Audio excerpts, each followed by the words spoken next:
Hey everyone, welcome to Waypoint Stories. This is a podcast that is all about conversations with people and their stories and then getting to know the people behind it.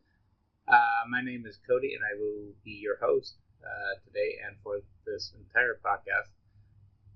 Today we have a friend of mine from South Africa and we talk about a little bit about South Africa, and then we kind of spend a majority of our time just kind of talking about faith. And I really appreciate you guys being here. And there's no video this time.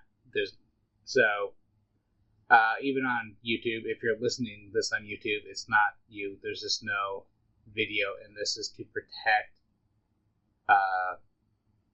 Frost. I don't remember if we used his name or not, but that was the name we agreed to be using. It's just to kind of protect him from it's kind of the politics of South Africa.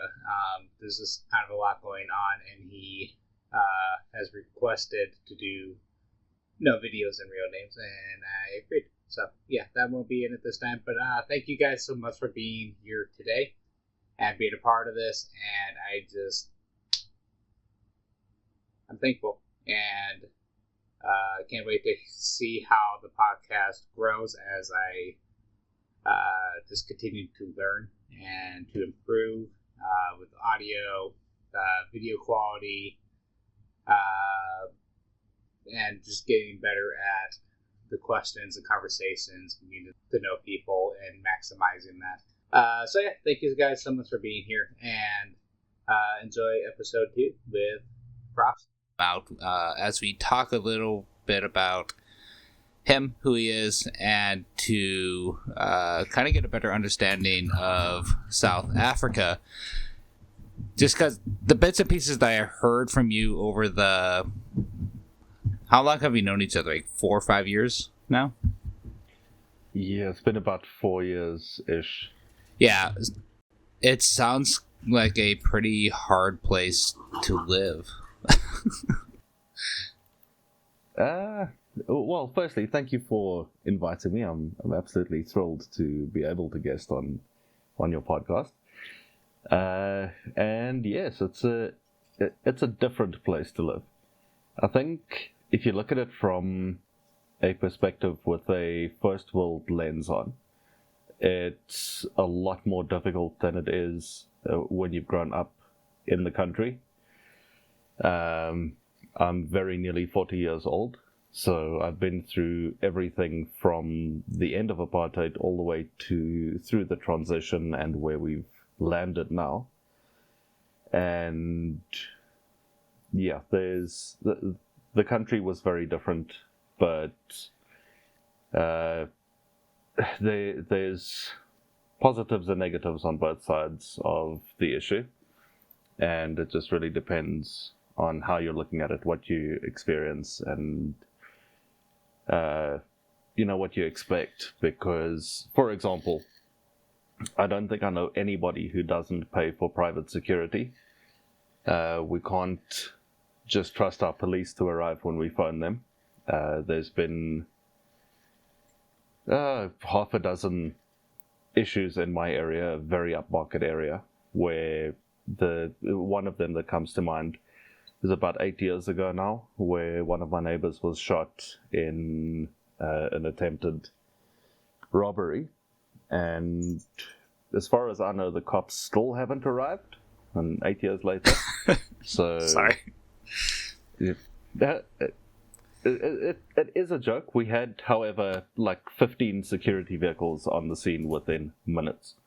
So it's basically the security performs the function that normal police would perform in the first world. So it's just a very different way of life. That's crazy. But yeah, so taking it back just a little, I thought we would kind of go over how we've met.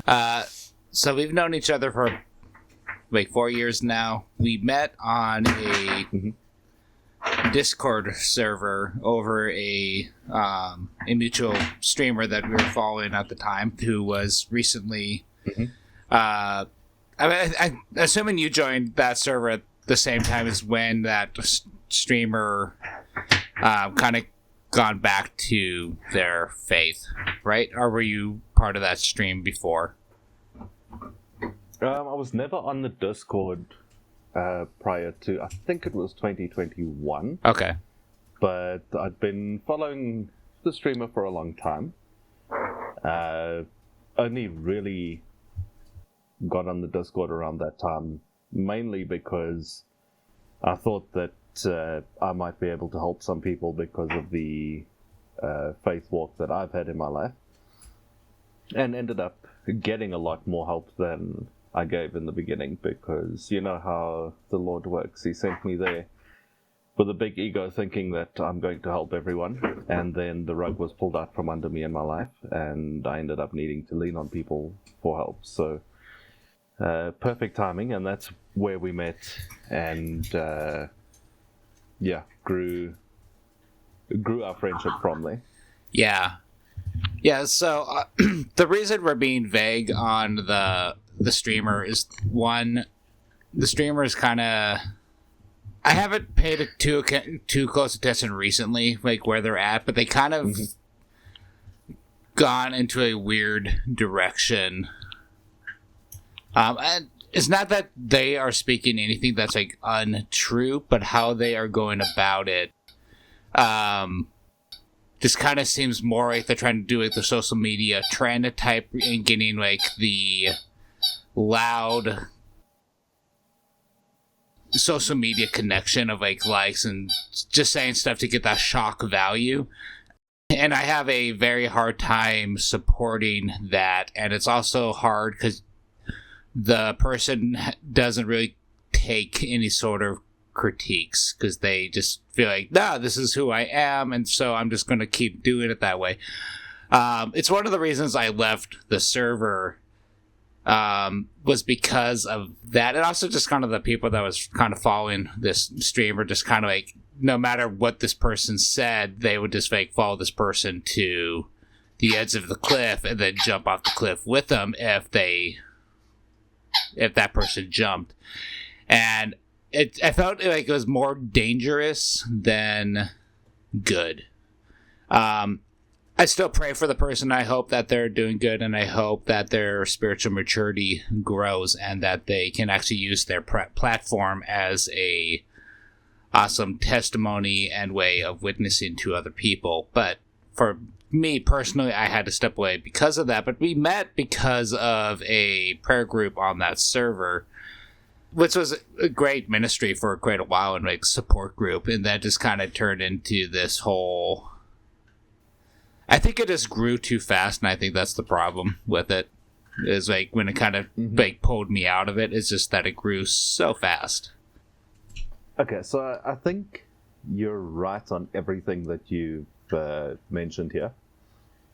And I think one of the big problems as well is that the streamer sort of had a big switch up, and then it seems like there was a little bit of a almost God complex that formed, where whatever is said or done by the streamer will have an army of followers that will reinforce, follow, defend no matter what, and very, very few that will call it out. And if you call it out, then you're effectively ostracized by the community. And that's sort of something that you see a lot with streamers like Destiny, but it's not something that you would expect from a streamer of this caliber. And I think that needs to be corrected before things can sort of recenter and go back to where they were with the server. And that's exactly the same reason that pushed my buttons to make me leave, was everything exploded too quickly. There were a lot of unsavory types that joined, and there wasn't action being taken on the unsavory types, because as long as they fell in line, it was accepted. So that's sort of unfortunately the situation, and I also still absolutely pray for them and hope that things will correct and that they'll be able to use the platform for all of the good that can come from it. Yeah, and I hope I am wrong, and that's not actually like the mindset behind what they're doing and how they're doing it. Yeah, but that's all I could see when I started watching their content, and it was like, I don't think I can be supportive of this in this stage of where I'm at in my life. Mm-hmm. I agree. It's one thing to take a stand for something that you believe in, but it's another thing to not stand on the shoulders of giants that came before you, but to tread on people to make the point that you want to make. I think that's a big distinction that has to be made. Yeah, and they just based on like some of the comments and stuff that the streamer was doing, it would just kind of give more of the impression of hate. I don't want to say like hatred, but it was more hateful than loving. And I don't think it kind of became like the stereotypical Christian online that so many people kind of like, yeah, see, this is why we have a hard time like accepting Christians for who they are, because they're not actually being true light of Christ, and we're not. And we all fall short of that. Right? We're all going to fail, and we're not going to be great examples of Christ all the time. But that's something that we need to be striving to be. And I just feel like that streamer was not, sadly, doing that in the way that they could be doing it. Yeah, there's just on that topic. That's a very, very good point that you bring up, and it brings to mind Matthew 7:1. I like the Amplified Bible translation here, where it says, "Do not judge and criticize and condemn others unfairly with an attitude of self-righteous superiority, as though assuming the office of a judge, so that you will not be judged unfairly." And, the short version is, don't judge lest you be judged. But I like how the Amplified Bible puts it forward, where sort of what you were talking about, it falls in line very well here with the judgment, the criticism, and the condemnation of things that was being done by the streamer, using that condemnation and the judgment and the criticisms to try to amplify a message of Christianity. But just to me, it goes absolutely contrary to the teachings of Christianity. And yes, we will all fall short. Everybody will judge people unfairly and harshly at times. But I just don't. I think we'll be on the same page with when you do the same thing over and over and over, sometimes multiple times a day. You can't say that it's just falling short. It's something that needs to be addressed. Yeah, and I do think when it's something like that, that is when like fellow brothers and sisters are supposed to call that out and help them grow in that weak area. And I think that's where a lot of people are like, nah, you can't judge me. I'm like, well, we're supposed to judge. It's just that it's like how you do it and when you do it and when it's appropriate changes. And I think a lot of people just get stuck on that we do not judge.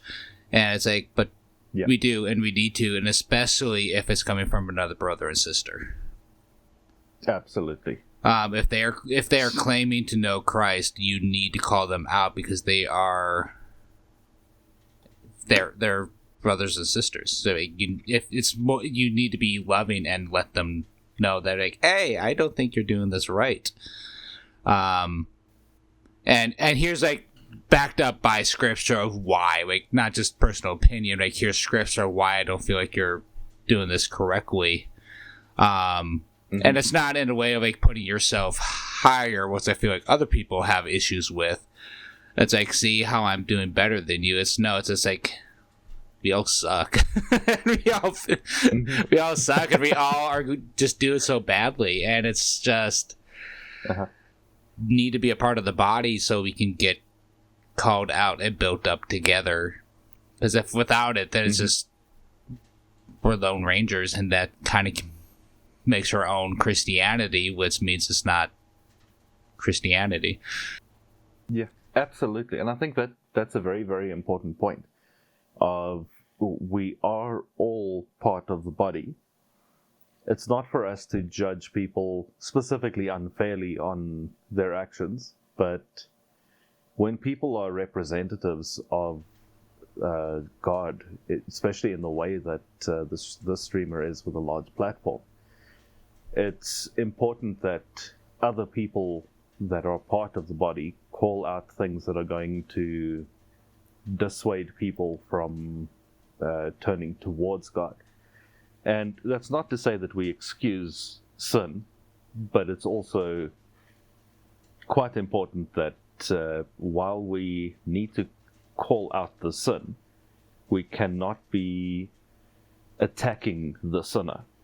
You need to attack the sinner, not the sinner. And you need to be able to forgive people for what they have done as long as they want that forgiveness. And I think people get caught up, especially when there's a tidal wave of support for a specific notion against a certain sin or a certain category of sins, to call out people who partake in those sins, not calling out the sins itself.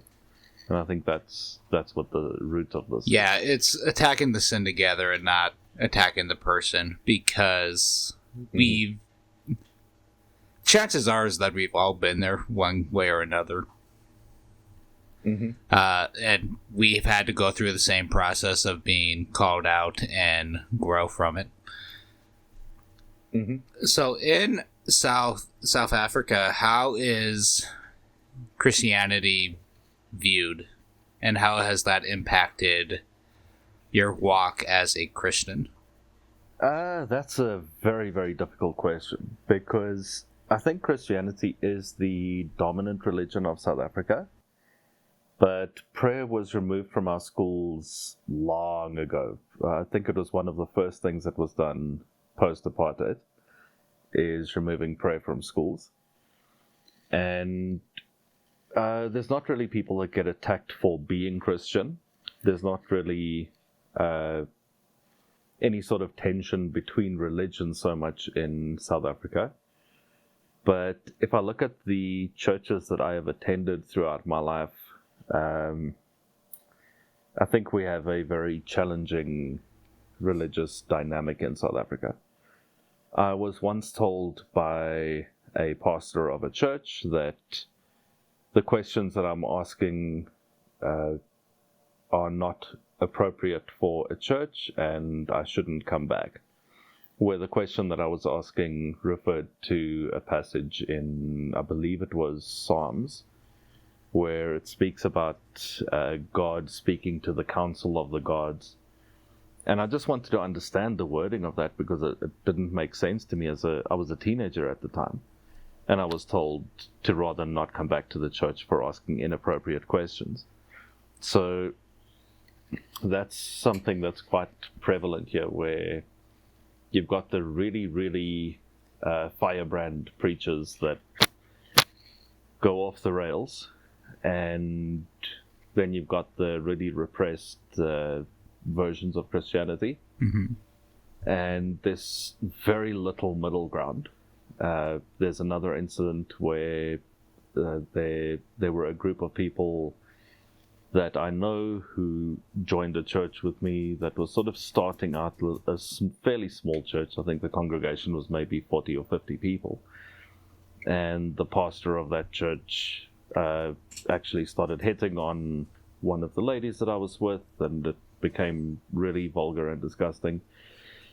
So the whole setup of the church is a bit strange here. I'm not saying all Christian churches in South Africa are bad, but a lot of my experiences for them have been bad, and we don't really have a oversight body that you can sort of go to with these issues. But there are a lot of churches. Christians aren't persecuted, particularly in South Africa. However, the bakery story, where not baking a gay wedding cake, I'm certain that our constitution would also not smile on a situation like that. So I think we're not so much persecuted, but the actual framework is really, really bad. And also, I am in Johannesburg, so maybe it's just the churches that I'm directly exposed to that aren't the best, but it's been a difficult time for me personally. And but yeah, no actual persecution. There's also basically a mosque on, I don't want to say on every corner, but almost in every neighborhood there's a mosque. There's a lot of Hindus that are also around.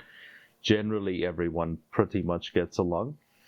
We don't really have any religious infighting or anything here, which is one of the really good things about South Africa is with religion, generally no infighting and no persecution for any specific religions. So it sounds like it's hard to. So do you do more like personal study to grow, or like where do you get your support in your walk? Mostly it was always just personal, private walk with God, reading the Bible, looking at interesting cross-references, watching YouTube videos and listening to people speak about what they've gone through, and friends that are also Christian sharing experiences with them and learning from them. And that's also one of the reasons why I was so excited to initially join the prayer group on that Discord, because it was a place that I could join with a lot of people who all had the same goal of prayer and joining, growing as Christians, joining together to help each other and everything. So online has made things a lot easier lately, but yeah, it's generally just been personal or with a very small group of friends. Yeah, are you part of a local body at all currently, or? No, not at present. I've got a couple of friends that I pray with occasionally. Okay. But I find it very difficult after the experiences that I've had personally. I find it very difficult even to join home souls or prayer groups with churches around here, because I've just seen so many bad things. Yeah. And again, not to say that the church is bad or that Christianity is bad or even that churches in South Africa are bad. Just my personal experiences have been quite bad. Yeah, it's hard when you've had constant, or maybe not constant, but that's not right, but multiple things happen that affected your view of like the local body. Yeah, that's exactly it. So I fully understand that. I hope you could find a strong biblical foundation church one day. I hope so too. Dang it, I was going to lead that into another question. I forgot. What was it? No, I'm good. I got it back. Have you always been, like, did you grow up in a Christian family? Yes, I did, but that's also a little bit more complicated because my dad was never actually Christian. We have a lot of I don't even want to say lukewarm Christians, like the Christmas and Easter Christians that we've got. And my dad was one of those. He grew up Afrikaans, but neither of his parents were religious at all. And so with my mom, he sort of just said yes, he's Christian, because in those days everyone was Christian. It's one of those things. And I don't think I have ever seen my dad in church in my childhood at all.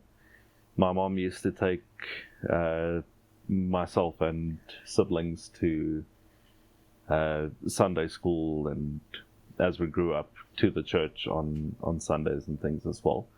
But there was also a little bit on and off because my mom was effectively a single mother because my dad was pretty much never home. Yeah. But my mom really tried her best, and she also grew up Afrikaans with the Afrikaans church, and things are very different in the Afrikaans church. It's basically Dutch Reformed, so pretty old school teachings, and not a full gospel church either.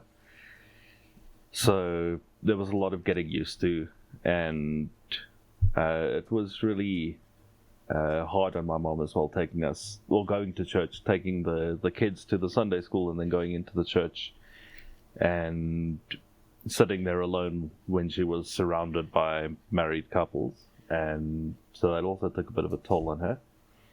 And eventually, sort of halfway into high school, she started letting us slip. She still went or tried to go to church every Sunday, but the children, they had very little interest, and obviously without a strong male role model that was pushing for it, it made it a bit more difficult for my mom to keep us going to church. I ended up going through a series of religious schools, and funny enough, the one religious school that I went to is where I got into the most trouble, and where I did most of the things that I can't really talk about in polite conversation, because the parents that put their children in that school basically saw it as a rehab school, and so there was a lot of things that I can't talk about, but obviously, things that you would need to go to rehab for. And I got exposed to a lot of things there, which fortunately also gave me a lot of perspective on life at a young age. And I went through a few personal experiences where it sort of pushed me into a unique and individual relationship with God. And I sort of tried to work my way from there. And it was during that time where I was sort of finding my feet and trying to figure out religion as a whole, and what is religion versus spirituality versus a walk with God, where I spoke to the pastor that told me that my questions are inappropriate and I mustn't come back. So that's such a weird response from a pastor. Like, if you don't have I know, biblically, you should probably be going to, your father first for these type of questions. It just biblically. Mm-hmm. But then, it's if your father, if someone doesn't have a father figure, you should be able to go to, the church and be like, hey, I have these questions. I would love to get them answered so my understanding of who God is accurate and grow. It's if you if the church takes that away from you, it's where are you supposed to go to get this knowledge then? That's exactly the question that I landed on. And unfortunately, that also sent me in a bit of a tailspin. And I got bad answers from people who shouldn't be answering these kinds of questions. And that also led me a little bit down a dark path. But at the end of the day, I realigned. I never crossed over into Satanism or any atheism or anything like that. I was also basically a Christmas and Easter Christian, where I told people I was a Christian, but I didn't live it. And eventually just sort of got slapped upside the head and realized there's changes that need to be made. And I'll never forget, because I smoke cigarettes, and I have for a very long time. And a group of the guys from one of the churches, I can't remember what it was that they wanted to go and do, but they invited me along, and at that point, it was men, like 40-year-old-ish men, and I was maybe 20, 21 at the time. And they invited me along, and so I went, and I mentioned at some point, because it was a really long drive, and we stopped for a comfort break, and I mentioned that I'm going to step out for a smoke, and waited for them to really berate me on it. And one of them sort of picked up that I was uncomfortable, and he looked at me and he said that smoking won't keep you out of heaven, and if somebody has told you that it will, they've done a disservice to your walk with God. Not very long after that, there was a situation where I was involved with the youth group, and I'd go stand outside and have a smoke while I was waiting for everything to start up, and then I'd step inside. And I was standing outside of the church hall, and a group of guys, like young guys around my age at the time, came driving in, and it's like a gravel parking lot. And they pulled up and all climbed out, and it felt like one of those movies where everyone gets out the car and you're about to meet your maker. like a mafia film. A little bit. Oh yes. So I braced a little bit, and I think there was 5 of them. And I greeted them, and they greeted me, and they came and they all lit up their cigarettes as well and started talking. I thought, okay, well, this is fine, and these are all people I don't know. So it's nice to see new people coming in. It's just a bit odd. And eventually, after chatting a bit, having a couple of smokes and everything, I invited them in if they wanted to join the youth group, because that evening, I can't remember what we were doing, but it was like a games night or something. And so they came in and joined in, and it was a really, really fun evening. And then when they were leaving, one of the guys said to me that they knew the times that the youth group was active during the evenings, and they knew that the gates would be opened because everything's locked if there's not people on the property. And they were planning on basically spinning out their tires and shooting gravel everywhere to try to break windows.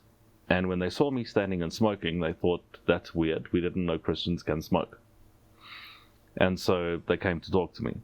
And simply because of me standing outside having a cigarette, 5 people ended up giving their lives to God. And it echoed in my mind at that point that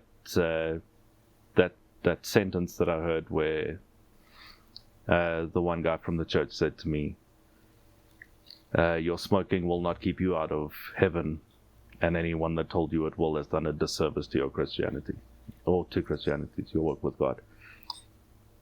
So God can use even something that's not good to have a good outcome. And that was a great thing. It's crazy to me how just how God can use, or will use, so many different situations to glorify Him. And I mean, obviously, we're not saying that like, go smoke and it's good for you. Yeah, it is terrible. Don't start. Don't do it. Once you start, it is one of the most difficult things to stop. It is a horrendous, disgusting thing that ruins so many different areas of your life. It ruins different aspects of your growth, and it really does. It stinks. It's a terrible, filthy habit. Don't start. Don't do it. But the moral of that story is exactly as God says, come as you are. Yeah. He will use you as you are. He will help you to get past what has to be gotten past. And your failings as a person might be areas that open up a door for you to help somebody else that's failing in the same way to be able to come to God where they felt like they couldn't. I also find it very impactful that they admitted what their intentions were. And then they're like, no, we decided to not do that because the Holy Spirit was working in their life through that evening, and that's just really cool to hear. And I think a lot of people need to hear that, right? It is important to come where you don't have to have everything together. You don't have to have the best house, best car. You don't have to have you don't have to be married or have kids. Just whatever your life is at, it's Jesus is meeting you where you're at. And absolutely, I think that's just kind of it's a super nice reminder to have, because I think sometimes, especially from those that grew up more or less in the faith, where it's just kind of your norm, that you kind of forget that not everyone that is a Christian was always a Christian. So some people have had really hard, broken lives, and after coming to Christ and God opening up their eyes, a lot of healing and has happened in their lives, and it's awesome. Absolutely. It's also amazing to see how you look at some people and you think they've got it all together, they've got everything that they could need, they have great jobs, they have a great car, they have a great marriage, they have great children, and when you actually have a sit down with them, it turns out that they hate their job, they earn a lot of money but they wish they could get out and they just can't, or the marriage looks great from the outside but the husband beats the wife behind closed doors, or he cheats on her or she cheats on him, and they are sort of struggling through it, but they know it's not going to last. Maybe children that end up having drug problems in their young teenage years, or children that are born with serious defects that cause huge problems on the family that you don't know about. And it's really important to never look at other people and be jealous of where they are or be envious of what they have, because no matter what they have, you never know what the truth of the situation is. And it reminds me of that little story about the guy that's I don't know if you've seen it. It's a little cartoon panel where there's a guy sitting begging, and he's staring at a dude walking past him with really nice shoes. And then the next panel, it's this guy with the nice shoes that's looking at a guy with a nice bicycle. And the next panel, the bicycle guy is looking at a guy with a nice car. And then the last panel is the guy with a nice car looking at the guy that's begging and thinking, I wish I had that freedom to not have to go to work to pay off all my worldly belongings. So it's just everything that you have, you need to compare yourself to where you were a year ago, not compare yourself to where someone else is today, because you can compare yourself accurately to where you were a year ago. You can never have an accurate comparison to somebody else, because you don't know all the facts. I wish we as people would get better at just comparing ourselves to our old self versus everyone else around us, because I think our mental state would be such a healthier place if we just focused on how far we've actually come versus and social media, I think, has damaged this a lot. It's always been a thing, but I think it's made it way more apparent of so the videos that always get me are the ones that get to travel, the people that travel all the time, and those that get to travel for their job. And I'm I want that, and that's the hardest thing for me is just how can I how do I get content where I'm at? How do I find peace and joy in where God has me?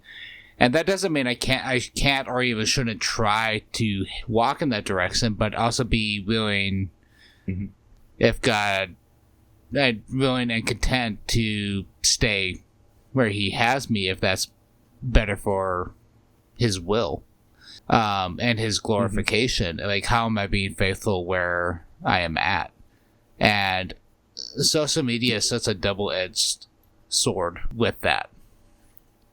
Oh yeah, the social media thing, it really gets to me because I don't know if you've seen the big expose videos that have been coming out lately with all these people that have their private jet photos, and then it turns out that it's a cutout of a private jet that gets rented out for a few $100 an hour, and it's all fake. And then I look at even people that I personally know where they're models or been involved in acting and things like that, and you look at them on social media, and you look at them in the magazines or on TV, and you think like, wow, that person they look great. And then you also see them in real life, even dressed up to go out for a night or something, and you think, but hang on, like, you're the person that I know, but you don't look the same as what you do on your Instagram or on the TV or in the magazines or whatever. It's all the blemishes that get taken out and the lighting that gets changed and all of that. And it's just all fake. Obviously, the traveling isn't necessarily fake. You can't fake being in a different country doing things very easily. But there's a lot of fake things that are out there, and that's a big problem because people are trying to convey something that's not true. And then there's me with such a sad social media page. I'm like, here's this not perfect picture of anything, and I'm just like, I'm okay with this. It's real. It's not glamorous. It's not even pretty to look at, but I'm like, at least I'm not hiding anything. What you see is what you get. But that's a better way to do it, and I think that's something that is really, really undervalued, is being real. But also see that that's going to be making a big comeback, because everyone is starting to sort of get wise to the fakeness of social media. And legacy media has had a problem for a long time. I mean, everyone knows about airbrushing in magazines all the way back to the 90s. But having access to stuff like that so easily at the tap of a button on your phone these days, people fell for it for a long time, but everything is sort of coming into the open now. And that's going to be a really good thing. And people who are out there putting out what's real, that's going to pick up traction, I'm sure. Yeah, I hope so. It's funny because I also find it really annoying. The people that try to post that their life is not going as planned, but it's still this really staged cinematography of how their life is not perfect. I'm like, you can't just sit in front of your camera and just talk about what's going on. Just be real. I really hope no one's judging you to the point where you feel you needed to do this. And I get for some people, I get that it's their business, it's how they make their money. So I get it. And also so many people are for it. So I get it, but it's so frustrating seeing man, is this even a legitimate real moment? Because I feel I can't trust the video. And that doesn't, I don't know. It's where's that line of yes, you want to make things look good, because it's not that it needs to look unedited and not professional, but where's that line? I think the line has become blurred over the past while, and the blurriness of the line is being brought very quickly back into focus, because it started with a little bit of cellulite on your side that gets airbrushed away, or you've got a pimple that needs to be taken off, and a little bit of airbrushing, a little bit of something.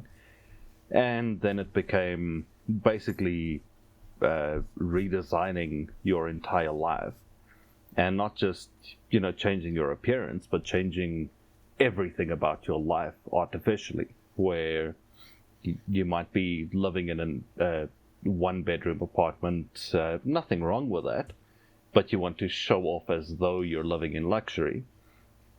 So you hire for an hour a giant mansion and do a quick hour tour of your new house, and then go back to your one-bedroom apartment. And I think the vanity is the big problem. That was there. one time, okay?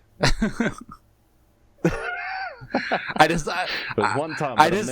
wanted to see what it would feel like if people looked at me in jealousy. They'd be like, I wonder what he has. One time. But yeah, I think that the line has been blurred a lot, but being the people who've been real the whole way through are the ones that are going to start picking up a lot of traction going forward, because new people that are suddenly coming in and saying, hey, look, I'm living a middle class or working class life. I'm in a one-bedroom apartment, I'm single, and I'm working 15 hours a day just to pay my bills or whatever it is. Suddenly coming in with that now, people are going to see that as fake as well. Yeah. But the people who've been giving that, I pick up double shifts every third day because the economy is still tough, or whatever it is, those people where you can look back, even if you've had 4 views in your entire 10-year career on social media, it's going to pick up because people want authenticity. And with my line of work, I see a lot of things like this as well. Obviously not going to go into what I do for a living, but with my line of work, I see people crave authenticity, and they crave the ability to trust people. And if they can look back over a period of time and see, this person has stuck to their guns, they've been authentic, they've been real, they've not gone and faked a whole life to try to get traction, that's what's going to give you the huge explosion in popularity. I think so. I think it'll slowly come back. Mm-hmm. It's a cycle. It always does. It goes and then it comes. Yeah, so I think I have 2 more questions for you. What are your goals for the future? Well, I'll have to be a little bit vague on 1 or 2 things, but there are a few business opportunities that I'm looking at, and the main outcome that I want to see from those is to be able to make an actual tangible difference in at least South Africa, if not the world. And if the model works here, I'll be able to take it further than just here. But my medium-term goal is to be able to leave South Africa. I'm already an American citizen in my heart. I just have to get myself over there and pass the tests and everything. But I'm sure I'll do it. I've been told by many Americans that I'll fit right in there. If you need a team to come kidnap you, I will pretend I have skills. Well, given where you are, maybe you can find a Black Hawk somewhere hidden away. Elon Musk lives in Texas now. I'm pretty sure I can just talk to him and be like, hey, buddy, I want to get a guy out of Africa. Can you help me out? Was like a smart drone or something? I'm sure he'll talk to me. Yeah, send a kidnap team in the middle of the night. It will be done in a Cybertruck, and I hope you're okay with that. Yeah, that's fine. They're not vandalized. Okay, cool. To be 100% honest, though, I think the Cybertrucks are really ugly. I have a story on that. I don't. Okay, so before it came out, like I saw a picture of the Cybertruck, And I'm like, oh, that's like a PS, like a PlayStation 2 graphics, like mock-up that someone just like made a nice looking like vehicle, like made it look. And then my brother-in-law was like, no, that's a Tesla. Like Tesla is making that. Like that's a legitimate truck. And I'm like, I thought I was being punked. Like I thought someone was joking and like lying to me, and because I'm usually pretty gullible. I'm like, oh, so yeah, for sure. Like, yeah, that's a real truck. And then I saw one on the street like a month later. I'm like, son of a gun, it's real. Yeah, pretty much that. It's a very low polygon count vehicle. I prefer the sleek, nice other models, but when it comes to Elon, I think he's an interesting character. The initial display of the Cybertruck, where he was talking about how great it is and you can shoot at it and nothing will happen, and then the guy like threw a little rock at it and the window broke. The reaction that Elon had was priceless. And I think the ability to have that kind of mental agility to say, okay, that wasn't supposed to happen, we'll fix it next time around, thanks for showing me the problem. That's something that the whole world needs to be able to adopt. And if I was given a Cybertruck, I would absolutely drive it. If I was kidnapped in a Cybertruck, I'd love it. I wouldn't buy one because I don't like the look of it, but I think it's a great marvel of modern engineering. I'm kind of the same way. If I was kidnapped in it, I'd probably be in it. No, Teslas are nice for what they are. I don't know if I would spend the money to get one, but if I was at a point, like a point in time, and like the right opportunity with the right price for one, yeah. Like I've been in them; they're nice. The weirdest thing is how quiet they are. Like that feels wrong to me. Don't they have a speaker that plays engine noises? No? I'm not sure. That'd be really sad if that is a thing.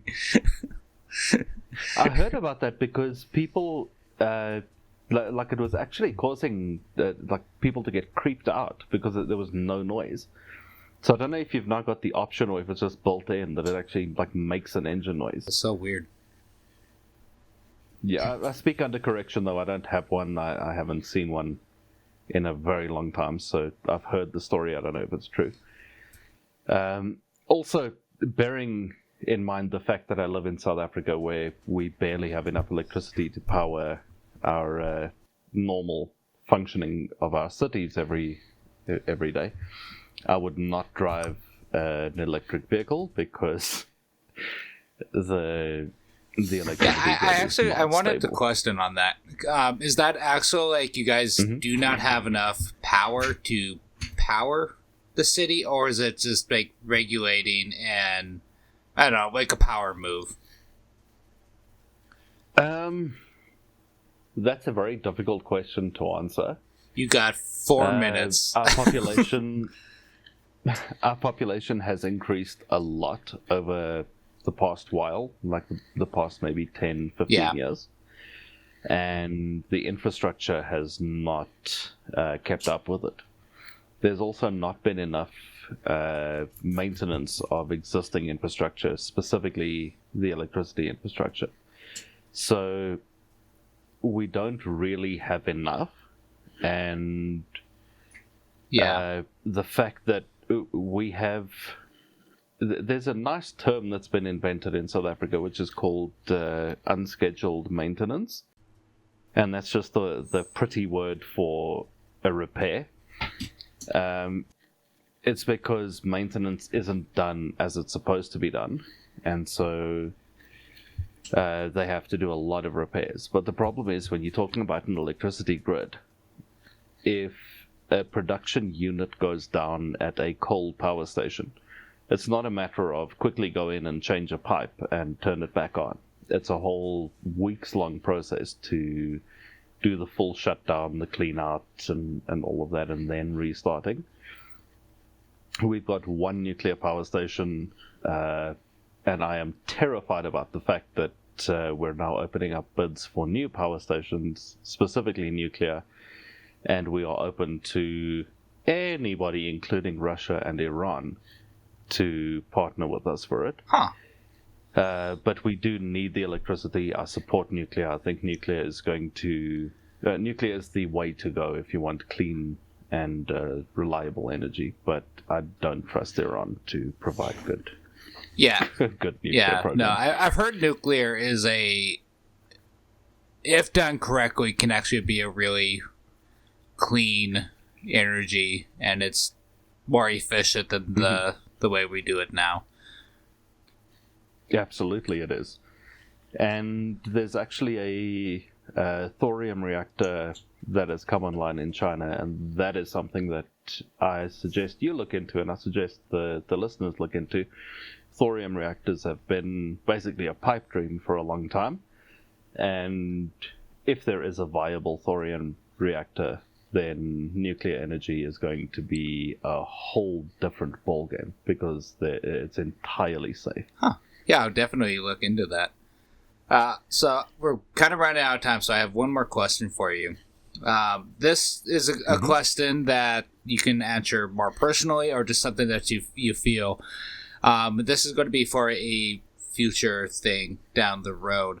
But what is something that you feel you need to hear more or that people need to hear more often? So you could take it either way. You can make it more personal or just make more in general. But what do you think people need to hear more?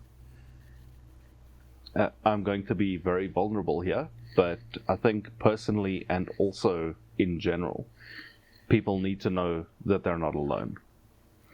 I think a lot of us, and even me specifically, it's easy to feel that you are alone in what you're going through, but there's always somebody that's been through it as well. There's always somebody who's there for you if you reach out.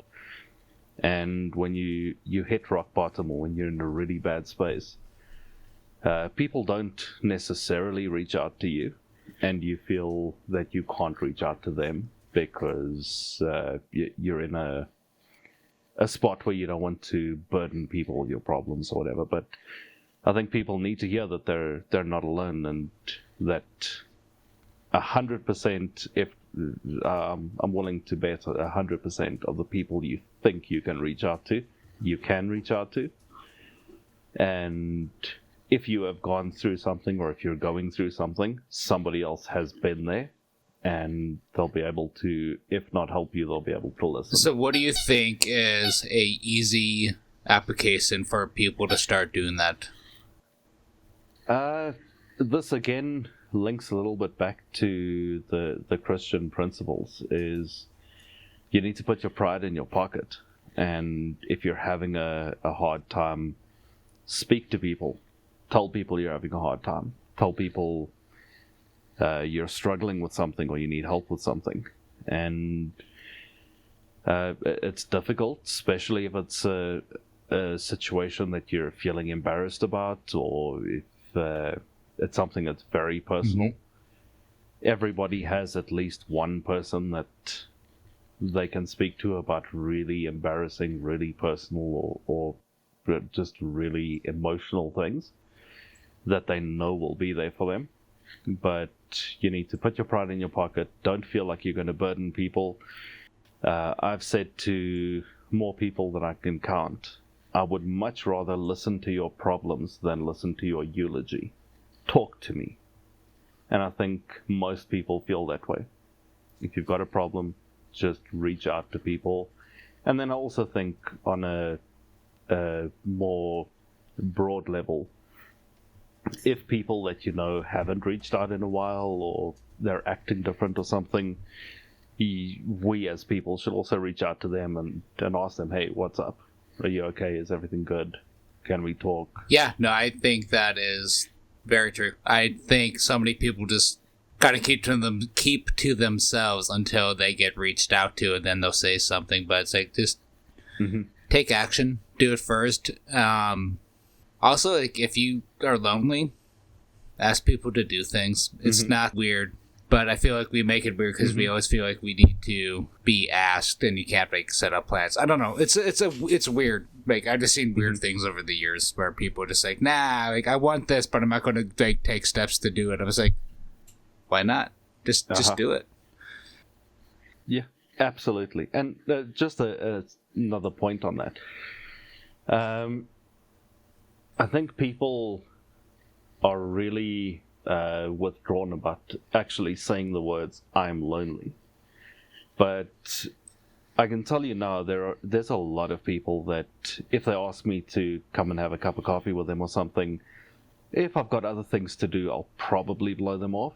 But if they say, I'm lonely, I need to talk to someone, I will be there in 5 minutes. So if you're feeling lonely, tell people, especially if they say, I've got work to do, I've got whatever. Don't take that as they don't want to see you. It's just they haven't prioritized what you're saying because you haven't said what you need to say. So if you are feeling lonely, you reach out and someone, busy with work or busy with something, say the words, I'm lonely, I need to talk to someone. You'll be surprised how many people will respond to that very, very positively. Yeah, and this will be the last thing, then we'll close off. Just for the listeners, if you are super busy and someone's trying to like reach out to you, I highly encourage that you're like, hey, I can't this time, but take the steps to be like, I can't today, but how about next week? Like, show them that you're not just like, you do want to hang out with them and like have coffee or whatever it is. Like, be intentional, being like, hey, I can't now, but how about 2 weeks from now I have that weekend over and we can meet then. That means so much to people that are going through hard times, or even if it's just like connection issues. Just that one extra sentence, I can't, but how about this time, change so much. And I just encourage people to start adding that extra 10% into it. Absolutely agree. And also, just one last thing, sorry. This is really starting to sound like a Norwegian goodbye. If anyone in the Midwest, you know what that means. But I'm perfectly fine with it. Go for it. Okay, good. If you do have, for example, you really are busy with work, you get coffee breaks, you get lunch breaks, etc. If there's someone that's reaching out to you and you can't see them to get together for a week or 2 weeks or until the weekend or whatever it is, also make the offer, I'm going on lunch at 12 or at whatever. Do you want to have a quick call and we can plan when we'll meet? Because just that little bit of interaction of 2 minutes on the phone could be the difference between someone sitting in a dark place for a week and somebody being able to face the world tomorrow. Exactly. All right, that's all we got today. Thank you all for listening, and till next time. Take care.